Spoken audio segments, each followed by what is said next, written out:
Пиплосан мебел, искршени керамиди, црни талпи. Ова е се што остана од куќата на семејството Велјановски, која ја проголтаа пламените јазици по громот што удрил во објектот во Скопска Нова Брезница. За среќа, кога настанал пожарот, дома немало никој. Шестчленото семејство во моментов е сместено кај роднини. Цело време сум тука, работам, од работа доаѓам, плочка по плочка, цигла по цигла си ја градев куќата. Ова што ми се деси е тотална катастрофа.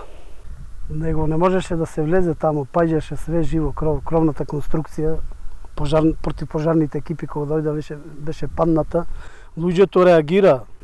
Сега не може да ја окривеа противпожарна екипа што беше тука. Тие буквално зема скали, влага внатре, гасе што можеше да се изгаси, ама многу касно беше. Божин Велјановски вели дека со платата едва и го поминуваат месецот и не може да гради нова куќа. Тој не бара пари, туку материјал со кој ќе може да ја започне санацијата на куќата. Апелирам до секој хуман граѓанин што може да донира, да дадет нешто. Апелирам до поголемите фирми што се помоćни фирми. Финансиска помош не барам, барам материјал. Материјалната штета ми е голема. На мене многу ми е битно куќата да санирам и да се вратам повторно во живот тука. Велјановски вели дека засега му помага семејството, а помошта од институциите и имашните граѓани ја очекува во било кое време.